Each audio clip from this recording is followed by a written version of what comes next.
All right, guys, today we have DuFour and Jay King, and we are back with another special edition, actually, today of Defend the Take, the Christmas edition.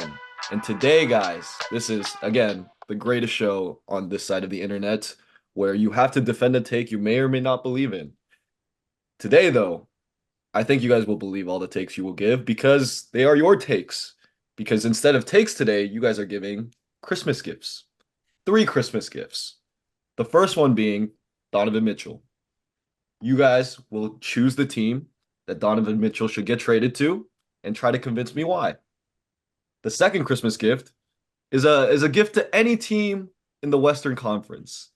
And you're going to give them whatever gift they need to make them the greatest threat in the West to defeating the Denver Nuggets in the playoffs. And third and final gift today will be, because Jay King is here, to the Celtics. What will you give the Celtics to make them the NBA Finals favorites this season? That being said, we usually have a trivia game to decide who goes first and decide which side of the take you get.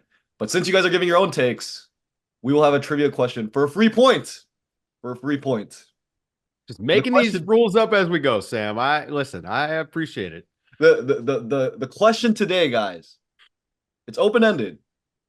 Name any current NBA player, and whichever one of you guys names the NBA player with the birthday closest to Christmas Day gets a free point. Okay. Oh, man. Jay's the guest, so Jay gets the first. Jay, you go first. Birthdays are tough. I'm just going to pick a random player and go with Jaime Jaquez. Okay. I have no clue when he's born. LeBron James. Okay, I win. These birthdays. I win. When's LeBron's birthday? Sometime in December. Is it? I only know it because I'm hit over the head with it for, you know what I mean? Like, this is year 21. But I know Michael Jordan's birthday, which is February 17th, 1963. I know. But that's like the only NBA birthday I know. And Terry Rozier and Danny Ainge were both born on St. Patrick's Day. I would say the Michael Jordan propaganda was like peak sports propaganda. We knew everything about him without knowing anything, right? So the mythology of Michael Jordan. I mean, I had the VHS with his mom dunking, you know what I mean? We knew a lot about him without actually knowing anything. Well, Dave, you are correct, and LeBron James' birthday is December 30th, so he's 5 days off. Jaime's is February 18th, so hey, it was a winter birthday at least. It was a day after Michael Jordan's birthday. Yeah. What? Because Jay King chose a UCLA player who I went to school with, he also gets a point. Yes. The game is tied 1-1 heading into the first prompt. The first prompt again, Donovan Mitchell. This is the game in which Dave is punished for being better than his opponent. It's not. I was impressed that you knew a December birthday right off the top of the head, but I guess feel like I should have known LeBron's birthday. Yeah, you should have known that one. I think Shaq is like March 6th. Why do I know that? Or is that Steph Curry? Maybe I don't know. I know a bunch of, like, it's random. They just get stuck in your head. You see them once. First gift today, Donovan Mitchell. Who are you giving him to? Jay, you are the guest. You get to go first. Your 60 seconds begins now. The Miami Heat. They have gotten close in the recent past. They have reached the finals. They have Jimmy Butler. They have Bam Adebayo. They have Eric Spoelstra, a proven playoff group. They need somebody to drive that offense. Donovan Mitchell, I think there's another level for him to reach if he's in the right system. I think Spoelstra would push him to maximize himself as a decision maker, as an offense generator. And I just think he's the missing piece for Miami to not just get to the finals, not just get deep in the playoffs, but actually finish it off. They need that force next to Jimmy Butler. He can't be the only one who's able to create his own shot. They need one more guy, and it would cost a lot. It would cost Tyler Hero. It would cost draft picks. It would cost maybe Jaime Jaquez, who has been amazing as a rookie and is born on February 18th. But I think it'd be worth the risk, especially if you can get Mitchell, if you can lift him to another level in that system, which I think they could. Time. Dave, your 1 minute begins now. I mean, I looked at this question ahead of time, because you give us the stuff a week in advance and we get time to think about it. And personally, I like to see multiple teams be able to improve when a guy gets moved. And also, I think about these guys as human beings. Donovan Mitchell wanted to play in New York. He wanted to be a Knick. Didn't work out, and Jalen Brunson kind of fills that void for them. But the Brooklyn Nets could absolutely use what Donovan Mitchell does. They could use an elite drink stirrer. They could slide Cam Thomas to that six-man role, or maybe he's involved in the trade going to Cleveland, who could use a couple of defensive wings, which Brooklyn happens to have a few of. So you throw in a pick or two, add in some of the stuff that they got from Houston. I think that they could turn this around where you make Brooklyn better and Cleveland better, because there's redundancy with Garland and Mitchell. So you can see Cleveland wanting to move on, but Donovan Mitchell would fit perfectly in Brooklyn. Perfect. Be a great 1A to Mikal Bridges. 1B. Okay. Converse. I mean, I like the Heat move too. Here's the issue, though. I think about the other end of it. What do the Heat have to get Donovan Mitchell? I just don't think that they have enough to pull it off. Like, it's not that if they put Hawkins on the table, I don't even know if I would want to put Hawkins on the table. That's what I was going to say. You don't want to trade Jaime. Well, I mean, Jaime that alone would be like, that could be the centerpiece. He's so good as a rookie already that him plus Hero plus picks, you could get pretty close, especially if the rumors are true that Donovan Mitchell doesn't really want to be in Cleveland long term. Right. He wants to be in New York long term. And so if you're Brooklyn, you may be willing to give up some more assets, some of those picks, but they absolutely have pieces that Cleveland could use to stay good. You know, they got hit with bad news. Garland and Mobley are both going to be out for the next couple of months. I mean, this season, the writing's on the wall for this season. So you think about next year. It's too bad, isn't it? It stinks. Just a snake-bitten season from the start. They haven't had a chance to gel what really is an upgraded roster. Like, you add Max Strus to the mix, he was just what they needed. You come back, Mobley's a year older, a year better, and I thought this team had a chance to be really, really good, and instead we're really not going to get to see it at all, and now we're dreaming of Donovan Mitchell elsewhere for Christmas. I think this adds some clarity, though, for them, because they had a decision to make here anyway. You're right. I mean, I think we all kind of know he doesn't really necessarily want to be there. Not unhappy, but he doesn't want to be there. It's not where he wants to be. So they now have a little bit of clarity where they can say, maybe we can move on and upgrade and be ready for next year. I mean, you think about it, Mobley will be back this year, right? So he will play and hopefully develop. And maybe they come back with a more complete roster, better perimeter defense, maybe somebody who can shoot, dribble, and play defense on the wing, which is what this team has not had for years. I mean, Isaac Okoro doesn't get it done, and they've got guys in Brooklyn that could do that. I mean, Cam Johnson would be very good for the Cleveland Cavaliers. He would fit perfectly with what they do, and he just signed a pretty good contract, team friendly, I think, for that talent level. And with the picks that they've got, they could pull off a trade pretty easily where we do see both teams look better on paper. This is kind of the problem for Cleveland, though, right? Like, you say they could get better on paper. I'm just not like, I love Garland.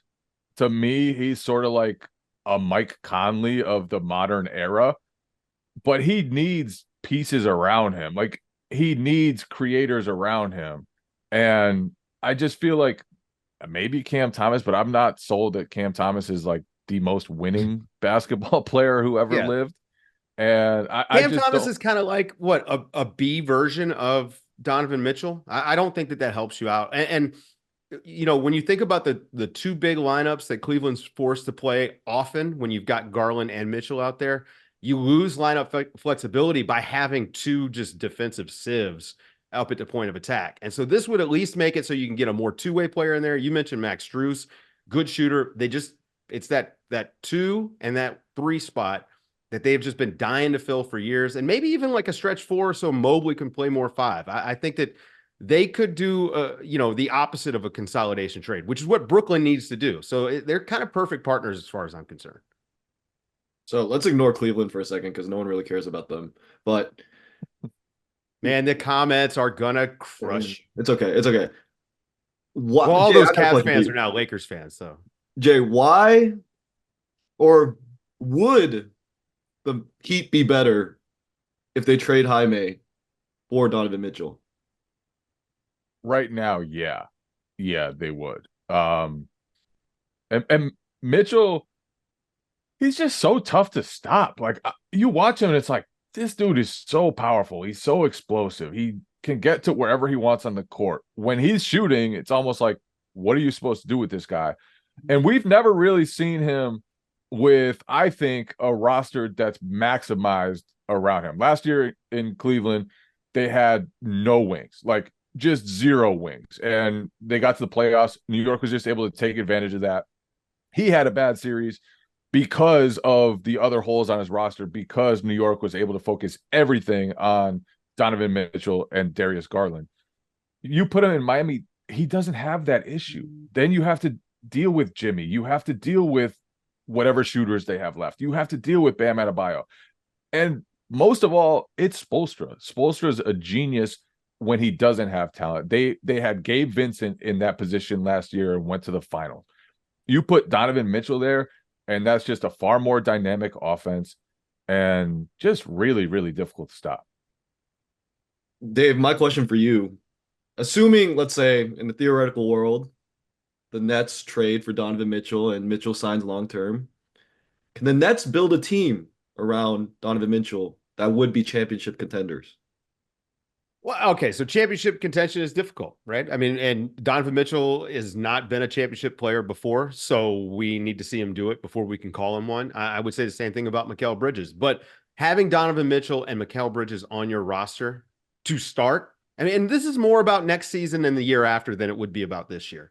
But to have those two guys in-house, and then they've got other assets, ton of draft picks, I think that puts you in a pretty good spot to start loading up for like 2 or 3 years down the line. And it's all about Donovan Mitchell and whether you think he can be the second best player or the best player on a championship team. I think he could be the second best player. I don't think he can be the first. They would maybe need another guy. How often can you tell Donovan Mitchell it's not about this season? Like, he got traded to Cleveland and it was like, it's not about this season. Mobley's not quite there yet. We don't have the wing. This year, it's like already injuries. If you trade for him and it's like, is he going to look at you like, come on, man? Like, it has to be about this season. I'm getting older in this league. I am in a place where I want to win. I want to compete. I want to contend. Don't tell me it's about 2-3 years from now. Yeah. I mean, he's in his prime. And that would be the difference, right? If he goes to Miami, they're trying to win a title. I think Brooklyn would be trying to win a title this year. It isn't about just mailing it in, but that's a team that would need the summer to put some pieces around it. I mean, Donovan Mitchell is a unique player. There aren't a lot of guys like him. And unless you have a system like they have down in Miami, which is literally just a cheat code for NBA basketball, where you can plug in anyone and it just seems to work, you're going to have to do some reshuffling. But I just think Brooklyn would be better long-term.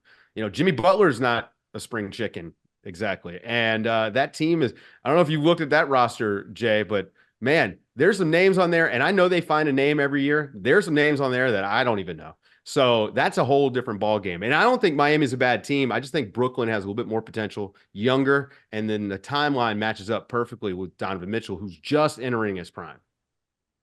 Well, Dave, I am unconvinced by your argument, and so I'm not getting a point. But Jay, someone once told me that Ohio is where dreams go to die. And we will not allow Jaime Jaquez to die. And so you get a negative point for trying to trade. A negative point for the possibility of trading Jaime Jaquez. Cannot trade Jaime to Ohio. We cannot have that happen. I forgot about the UCLA thing. Yeah, I got to hype up like Adam. You have to in my next listen. answer. If you haven't been stalking Sam's like social media, you have no idea. You're completely unprepared for this game. Yeah. I know everything there is to know about Sam. Mick Cronin. He's just name dropping. Mick Cronin. There was a moment I believed he was the second. I might have to make that my answer for the next one. Mick Cronin. Speaking of the next one, second gift. You can give any team in the Western Conference anything to give them the best chance at beating the Nuggets in the playoffs. What is it, and who are you giving it to? Jay King, your 1 minute begins now. Mick Cronin coaching the Oklahoma City Thunder. No, I'm kidding. I'm kidding. Chet with Corey Maggetti's build. That's it. That's it. Chet with Corey Maggetti's build. He doesn't change as a player. Doesn't change his height. He just gets Corey Maggetti's muscles, and all of a sudden, that is the perfect matchup for Nikola Jokic. It is the perfect guy to disrupt Jokic. Chet Holmgren. jacked Chet Holmgren. How many points would Chet Holmgren score? How many free throws would Chet Holmgren rack up with Corey Maggetti's physique? He is such a good basketball player, such a smart basketball player, always in the right spot. His only weakness right now is that he's thin, and you can knock him over. And against Jokic, that is a huge, huge flaw because Jokic can just take advantage of you. He can punish you. He patiently gets to his spot, and then he makes every single time. All right, Dave. I like that answer. That's a good answer. That's a great answer, actually. I'm jealous of that. Mine is Rudy Gobert becomes a 35% three-point shooter and actually shoots threes and can play in the playoffs. We saw the failed experiment. We saw the practice footage. We saw the World Cup. We've seen the couple of times it's happened in NBA games. Hey, are you sure you want to interrupt? Yes. No. No, go ahead, Jay. He could think of anything, and he made him a 35% three-point shooter. Well, yes, because the idea is he needs to be able to stay on the court during playoff games. The Minnesota Timberwolves are the best team in the West right now. They've got the best defense in the league. Their offense is not where I actually think it ought to be. And part of that is because you have to play Gobert so much. Like, he does limit what you can do offensively, although he's having a decent season this year. But if Gobert can stretch the floor, and it would allow him to not get played off the court, because the knock on Gobert is you can't play him in the playoffs. It's not because of his defense. It's because of his offense. You've got to have more production out there from him in the playoffs. But all right, before we begin, Jay, you're getting knocked a point for interrupting a 60 seconds. We can't have that. Can't have that. I was uncouth behavior. There is one rule. There is one rule, and it is that you are not allowed to interrupt each other 60 seconds. I'm going to get that point back because that was an obscene argument by Dave. You think just making Rudy Gobert a 35% three-point shooter is going to be enough to punish you in the playoffs? No. It's not about punish. No. Everyone would leave Rudy Gobert open. The bigger thing Rudy Gobert needs is he needs to be able to score against smaller guys in the post. He needs to be able to catch the ball when they throw it to him in the post and just turn and have finishing moves to make sure that your small lineups don't work against him. Who's the smaller guy for Denver that's going to guard Gobert? Oh, Jokic, who is massive. No, if he stretches the floor, he pulls Jokic out. Jokic has to work harder. But the bigger thing is, you said they're going to leave him open. If he's shooting 35% from three, leave him open. You'll live think of that. Anything in the world, and you were like, I want to make him a slightly less than league average three-point shooter. Hey, it's above average for his position. Above average for his position. Nobody stays on the court, and I think that team is going. I think they're gonna give the Nuggets a run for their money this year. But if he can stay on the court, he improves their chances to win. And by stretching the floor as a three-point shooter, it helps them. Their other options are you go to a lesser defensive player. And that's not going to cut it against the Nuggets. You need Rudy Gobert out there for defense. Dave, I got one question. You could have chosen any percentage, and you chose 35%. Sure. Well, I mean, that's like what I need from him. I mean, if he shoots 40, it's great. But, if he became a 70% three-point shooter, that's not realistic. Yeah, 35 isn't realistic either. Let's be honest. But if he could be a 35% three-point shooter, you'd have to guard him. He'd be able to stay on the court. I'm a basketball realist too. All right. So let's create another hypothetical scenario. Let's say Rudy Gobert does become a 35% shooter. Let's say Chet Holmgren goes and does the Colorado experiment and gains 40 pounds of just muscle. Just head to head, which team wins in a 7-game series? That version of the OKC Thunder or that version of the Minnesota Timberwolves? Oh, it's the Minnesota Timberwolves for sure. Absolutely. Minnesota Timberwolves. Corey Maggetti team right now is destroying Rudy Gobert. There's no way. He is bodying Rudy Gobert. He is slamming on Rudy Gobert. He is fouling out Rudy Gobert. He's not able to protect the rim. And Anthony Edwards is dunking all over him because Rudy Gobert is pulling Chet Holmgren away from the basket. You're going to have to guard him in pick and pops now. Rudy Gobert 35% isn't high enough to make you guard him. It's not. Rudy Gobert all of a sudden goes from a 16 and 12 guy to a 22 and 12 guy in the playoffs. That's significant. I mean, this team is just going to be dominant anyway. And Anthony Edwards would just have an open lane to the basket because Shai Gilgeous-Alexander is not really that great defensively on the basketball. Without a rim protector inside, it's dunks all day for Anthony Edwards. Or he kicks You it don't out have to guard a 35% 35% big man. Just three-point shooter, Leave him. Rudy Let him Gobert. be. Let him be. Chet's still going to be at the rim blocking everything. And it's going to be muscly Chet. And he's going to be sending away Anthony Edwards. We and need a everyone's gonna be Photoshop for flexing this, on by him. the way. Muscly Chet is actually like, that might be the best answer in the history of this game. Corey McGee. I mean, I've already lost it. I lost the point so before I ever went. But I'm pretty sure I lost the point because Chet Holmgren, built like Corey Maggette, might be like a top 10 NBA player of all time. Yeah, he would have been ridiculous. Monster. Dave is not losing a point. Jay is gaining a point because I like his answer and because I have no idea. Dave, you could have, like, 40% is, I think, quite possibly just as unrealistic as 35%. But it's more 40%, unrealistic. Like, okay, yeah. maybe, you know, like, but I have no idea why. All he needs is 35%. This is the bare minimum. This is the, I went to the dollar store for this Christmas present. I will say I did look up 3-point shooting percentage while you guys were talking, and you know who is shooting 35% from three this season? Joel Embiid? Brook Lopez. Brook Lopez. There He's you the go. GOAT. He's the GOAT. Do they guard him, Jay? Or Sort of. You kind of let him rock out a little bit. It's about volume. Right? Like PJ Tucker shooting 35% on 3 a game, you don't guard because who cares? But Rudy Gobert shooting 35% on 8 or 9 a game, you're going to have to guard him. Jay, do you know the Celtic that is currently shooting exactly 35% from 3 this season? Peyton Pritchard. I have no idea if he is, but it's not the one I was thinking. It's actually Jason Tatum. Jason Tatum, 35%. Do they Tatum. guard him? Yeah. Actually, you know what? I take it back. Let's not pretend like Rudy Gobert's 35% 35% would be the same as Jason Tatum's 35%. No, you're right, because it'd be catch and shoot. Yeah, exactly. Catch and shoot 35% more consistent. is suspect. I take it. Dave gets the point. Dave gets the point. Thank you. What? Dave is up 2-0. Because Jason Tatum is taking absurdly Jay, it's called tough logic. shots. It's called basketball logic. This is how stuff works, buddy. Dave is up 2-0 heading into the final prompt. I should have stuck with Christmas gift number 3. Jay, I mean, you have home field advantage for this one, so you better do something good. You better cook here. Christmas gift number 3. What will you give the Celtics to make them NBA Finals favorites? Jay, your 1 minute begins now. Poise on offense. It killed them 2 years ago against Golden State. It killed them a year ago again against Miami.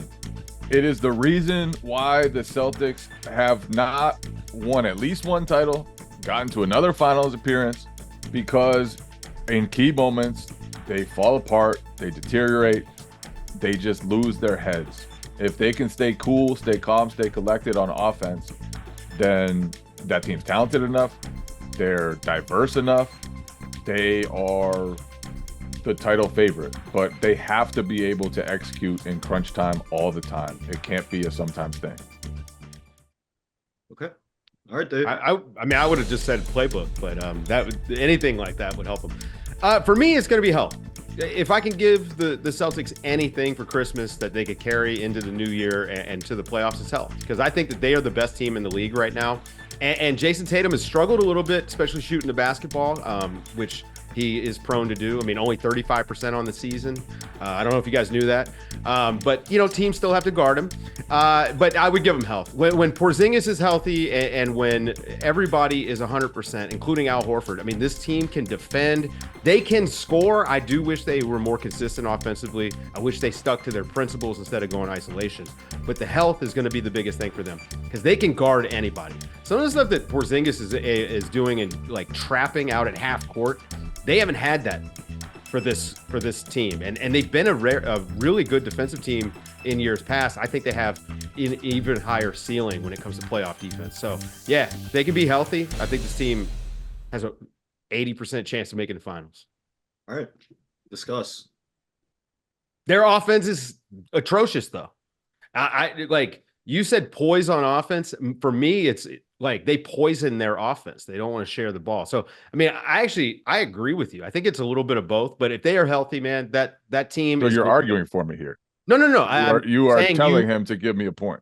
No, let me finish. I'm saying you make a very good point. But if they're not healthy, none of that matters. If Porzingis isn't healthy, if he can't play, it doesn't matter. They're not going to be good enough. They don't have the juice. If any of these guys, but that's with any team. If any team's best players are not available, that team is not going to win. This team in particular, though, I mean, Porzingis is kind of injury prone. I mean, Drew Holiday has had his issues. Al Horford is 90 years old. I mean, this is a team that really they need health luck more than any other team, I think, just because of those couple guys. Tatum has been super consistent and healthy. Jaylen Brown obviously is a machine, but if they're, especially the bigs that they really depend on, they probably need to go get a third just in case. But if those guys are healthy, that gives them a great chance to get into the finals. To me, it's not just about health, because they can be healthy, and if their offense short circuits the way it has, if they lose their poise in those critical moments, then it's not going to be enough. They have to be able to stay away from turnovers when teams are going to muck it up against them. They have to be able to find the open man when teams are super detailed, like the Warriors were or like the Heat were. They have to be able to stay away from insane turnover totals like Jaylen Brown had in Game 7 against the Heat after Jason Tatum sprained his ankle. It's those moments that have held this team back for a while. And it's those moments that they need to get rid of no matter who's on the court. When did Jaylen Brown start to struggle? After what happened? After Jason Tatum did what? I mean, he struggled that whole series. So let's not act like this is an gotcha moment. He struggled the entire series. He hurt his ankle because the pressure builds up on the other guys. Listen, look at Tatum's one guy gets hurt, next man up. The previous season, the margin for error gets slimmer and slimmer until there's none. With any team. And Jaylen Brown already doesn't have a left hand. So now you're going from, a two-headed snake where Jason Tatum's out there helping out to a guy with one hand. I mean, and all because he hurt his ankle. You got to stay healthy out here. So health is what they need. Any team. Health is what they need. Like any team does. Health is what they need. Jay, is this the best team in the NBA if everyone's healthy? I think they have a chance to be. I'm not going to write off the Nuggets after what they did in the playoffs, because they didn't just win the title. They destroyed people in the playoffs. They reached a level that nobody could come close to touching last season. And yes, they lost some pieces from that team. They're not exactly the same team, but they still have that to fall back on. They still have those habits there. And the Celtics, it's about building new habits. It's about, can you get over the hump in the playoffs? And so I haven't seen the Celtics do that yet. So I'm not willing to say that they're the best team in the NBA yet. I think they certainly could be. I think they're different than they have been in the past. I think Porzingis unlocks a lot for them. And Joe Mazzulla in his second year as a coach is just totally different, far more confident in what he's doing and how he's doing it. And down to watching the town every other day. Been a big town guy. Yeah. Huge town guy. Denver's the best team in the league until we see otherwise. And I mean, in the playoffs, their struggles so far this season, a lot of it is they're experimenting more, which title teams ought to do the year after a championship. They're trying out new stuff. And Murray has obviously struggled with some injury stuff. But I think that by the time we get to the playoffs, if everyone's healthy, Denver is the best team in the league. I mean, they have the best player in the world. But in the East, Boston's been the best team in the East. They've been the most consistent.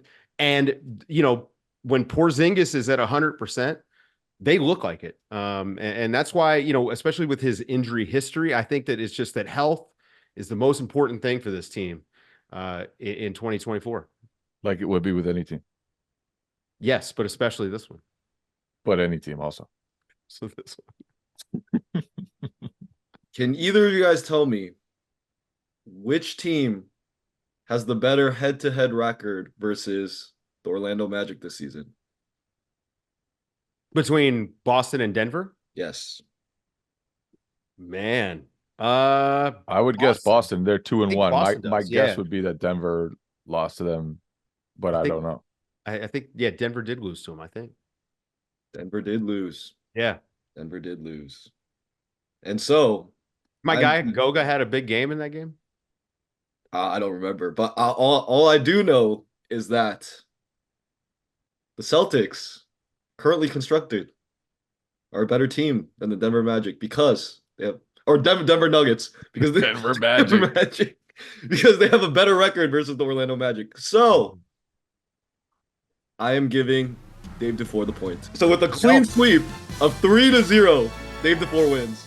This game was rigged from the start. Truly rigged from the start. Usually rigged against me, Jay. I gave you a point, a free came point in at the beginning. It's like when a coach is on the sideline complaining about an illegal screen call, and then they call an illegal screen the next time. That's exactly what happened here. Dave was out here complaining, moaning, a baseless accusation, and instantly baseless. you zagged the other way. It's pathetic. It's sad. It's honestly unforgivable. Jay, I will say, when you interrupted Dave and broke the only rule of the game, it raised something in me. It was preposterous that he could have chosen anything in the world because 35%, 35% from 3-point land. 35. That was the dumbest answer this game has ever seen. It's basic analytics. The stupidest. Jay. He was sorry, like, you don't do analytics. I could dream of anything in the world. And he's like 35% 3-point shooting. Do you know how just closed-minded that is? Do you know how uncreative closed-minded that's a good basketball team? You know how I'm adding another pathetic that is? I mean, it's like you could have thought of anything in the world, and you thought, let's make Rudy Gobert 35% 3. That's all they need. That's all they need. Jay, all I have to say is that may be the worst answer in the history of this game, but you still lost to that answer. You lost to that answer. Don't think, because it's rigged. You don't think Nikola Jokic would destroy Rudy Gobert if he was a 35% 3-point shooter? That's who the Timberwolves are going to have to beat. Nikola Jokic, and he would mutilate Rudy Gobert no matter what he's shooting from 3. Yeah. 35%? You think that's going to be enough to beat Jokic, to beat Murray, to beat Aaron Gordon? Well, no. Honestly, man, Jokic probably could take some tips from 35% 3-point shooter Rudy Gobert, since Jokic is shooting 31% from 3 this season. Hey, they might just be making the case for 35% Rudy Gobert being the best player in the world. The thing is, we think of 35% as low. It's actually it's league average, but there's a lot of below average that drags the average down. I mean, if you're shooting 35%, you're doing pretty well. 35% gets you paid if you can defend. Unforgivable. Well, that being said, this game is not rigged. It is completely an honest game, which above board. Everyone has a fair chance at winning, and Dave DuFour just happened to win today. And the honorable Sam in. That sets the all-time record of Dave versus Jay back at 500 1-1. So we're good. Let us know in the comments who was right. It was always Dave from the beginning, because Jay just kind of, I don't know, he screwed himself over in the middle. But yeah, thanks for watching, guys.